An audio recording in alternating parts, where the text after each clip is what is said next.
Indo aqui ao nosso Povo News, já vou pedir a sua opinião também sobre essa reação do ministro Alexandre de Moraes, mostrando o dedo do meio em pleno estádio do Corinthians. Como é que você avalia essa reação e, claro, a decisão como um todo do presidente Donald Trump de aplicar a lei Magnitsky contra Alexandre de Moraes? Muito bom dia.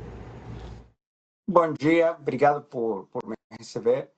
Em relação à primeira pergunta, né, que é como avaliar o gesto do ministro, eu acho que continua na linha dele. Comportamento descontrolado, inflamatório, exagerado e tentando levar mais agressividade ainda. Obviamente se importou com o que aconteceu. Qualquer ser humano, para ser claro, qualquer ser humano se importaria com o que aconteceu. Não tem absolutamente nada de errado com isso, mas assim, o gesto grosseiro é mais uma irresponsabilidade do ministro do Supremo Tribunal Federal, assim como foram as ordens que mandou para Rumble 11 de julho, 2 dias depois da carta do presidente Trump, jogando uma granada para tentar evitar qualquer tipo de diálogo que possa levar a evitar o tarifaço, e assim como ele ter feito outras medidas, buscar apreensão na residência do ex-presidente Bolsonaro, enfim, sempre são ações provocadoras, agressivas, com pouco conteúdo, com pouco sustentamento. Perfeito.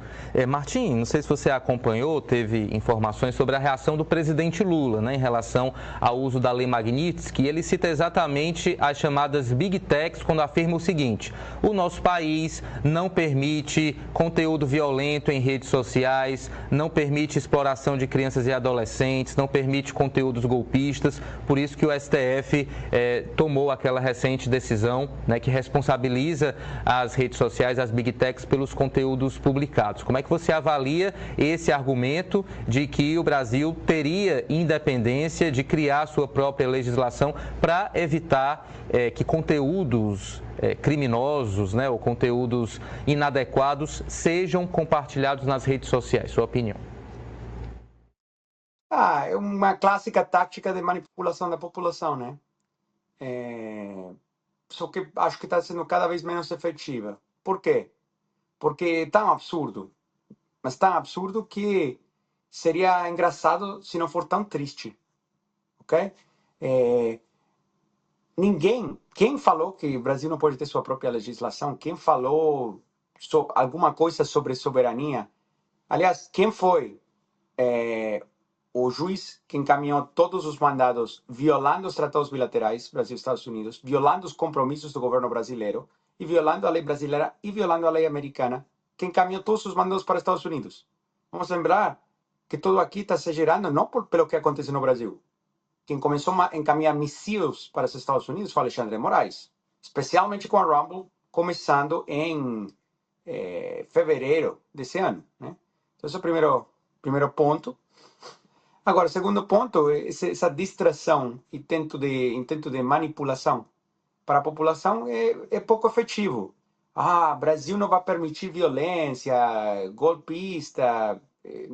A outra barbaridade que ele falou é algo de crianças. Vamos falar os fatos. Fato: 11 de julho, o ministro Alexandre de Moraes encaminha novas ordens de censura para Rumble nos Estados Unidos por e-mail, em português, a legal@rumble.com, né? É o endereço genérico da Rumble. Que conta ele quer bloqueada? Uma conta de um cidadão americano que está com câncer se recuperando de um transplante. Essa conta, que conteúdo violento de crianças tinha? Zero. Zero. A conta estava inativa desde dezembro de 2023. Tinha só 10 ou 11 vídeos, um terço deles eram de música, e o resto eram críticas a Alexandre de Moraes pela perseguição política, ao STF, como estava se comportando com banir todo mundo da direita.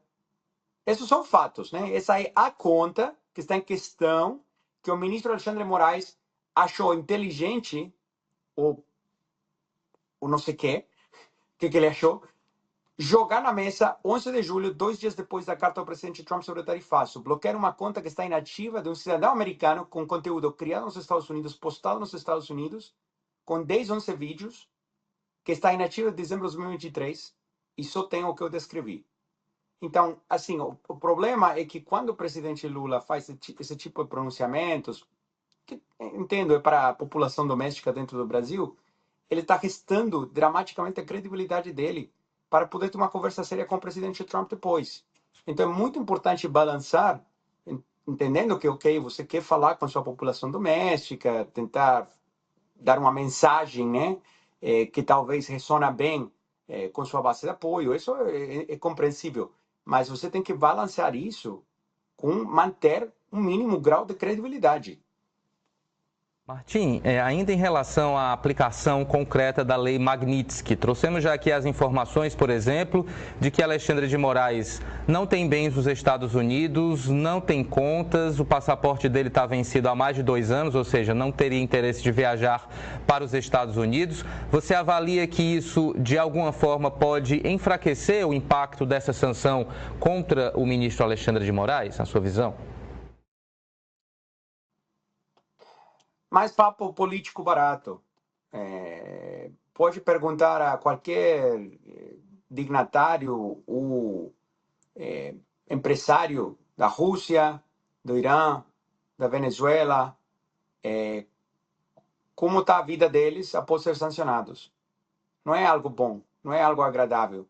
E não é produtivo ao diálogo que deveria resolver essa crise, né, que pode levar a resolver essa crise, continuar falando disso. Ah, não tenho bens nos Estados Unidos. Quem sabe se tem ou não tem? O problema é essa questão privada.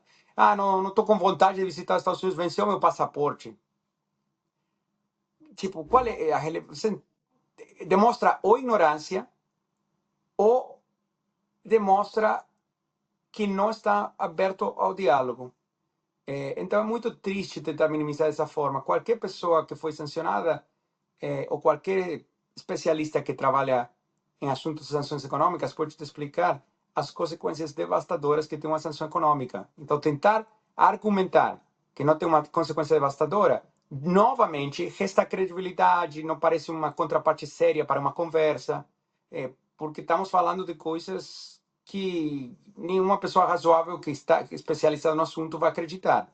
Por exemplo, todas as bandeiras dos cartões de crédito se recusam a fazer contas para pessoas sancionadas, bancos que fornecem serviços financeiros e querem continuar participando do sistema financeiro internacional se recusam a fazer negócios com pessoas sancionadas, etc. E não estou falando isso como algo bom, o que deveria ser agradável para ninguém. É uma coisa triste que isso tenha acontecido. Mas isso tem acontecido por causa dessa conduta. Não nada foi levado a sério. Os reclamos vêm de faz muito tempo. Foram repetidos inúmeros reclamos em todos os fóruns, de todas as formas, e foram sempre ignorados, ou chamados de bravata, ou minimizados, ou deram risada. Então, isso só leva a consequências piores. O que é muito mais produtivo é ter uma conversa profunda. Por que isso aconteceu? Por que está acontecendo? E como faz sentido conversar para mudar as coisas.